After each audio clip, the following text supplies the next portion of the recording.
So hey everybody, welcome back to yet another video, and this video will be a step-by-step guide on how to use Google Chrome on your computer or laptop. So if you already do not have the Google Chrome pre-installed on your computer, then what you're going to do is go to Microsoft Explorer or any other browser and type in download Chrome, and the first option available after the search would lead you directly to the home page that lets you download it. So as you can see, the page is loading here, and it should lead you to this page, and the download Chrome button will be right at the center. So if you are using it for the first time, then it should only open up with one profile, but since I already had many, there are many, so as I scroll down there, I will see a add button, and clicking on that add button leads to yet another page with sign in or create without an account. Since you guys are beginners, you guys could try to just use it without an account. So that will lead me to yet another page. So as you can see there is a search bar, a Google search bar at the very top. You can type in anything you want. You could also type the URL of different websites. As you can see here, I typed in youtube.com, and if you just use the shortcut key CTRL+T, then it will lead you to another tab. And as you can see here, I typed in facebook.com. You can also change tabs by clicking on the plus icon at the top. So as you can see here, if I click on the plus icon, it will lead me to yet another tab, and I could type in yet another URL in this tab.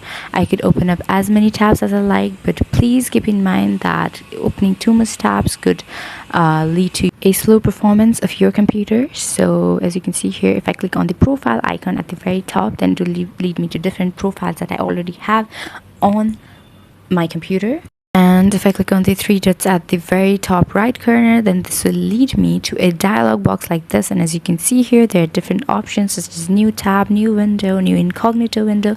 What new incognito window would lead you to a page like this. So incognito is basically a feature where your search history is not stored. As you can see here on your normal Chrome tab, if you search something up and then you search it again, there would be it on your history already pre-stored, but in incognito, all of the histories are erased. And coming back to the dialog box, if you click on settings at the very last, it will lead you to your Chrome settings. You can edit different things. You could go to privacy and security and check it.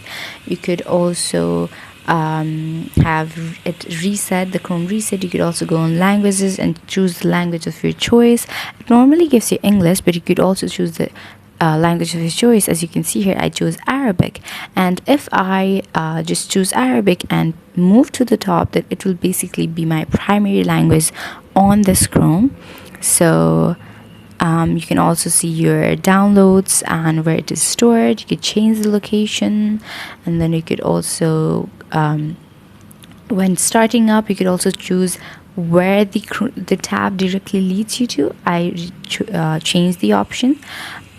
So you could also have the search engine button. You also have the appearance button where you could change the appearance of your Chrome. You have different options. You could change the theme. Well, and when I go to new tab, and then there is also an add shortcut button available where you could directly add an URL instead of typing it. So here I am adding Instagram, so I just suggest a name that I prefer, and then the URL. The URL always needs to have a .com at the very last, so the URL of your choice. And then if I click on the mic icon, I could also search something up using my microphone, or if I click on the camera-like icon, I could also search it with my lens. So as you can see here, I click on it. I could drag an image or upload a file there. I dragged it. It is being uploaded, and it will show images that are similar to the image that I have uploaded. And as you can see here, since I had set my primary language as Arabic, it is showing to me in Arabic. And you could also customize your Chrome. The first thing that you did as you made your new profile was changing your colors and things like that. If you wish to edit it, you could always go on the customize Chrome icon and change it. So you could have a customized Chrome. As you can see here, there are many options available. I choose this. So as you can see here, the whole background has changed. I could also upload an image, and going back from themes, I could also choose light mode or dark mode as I prefer.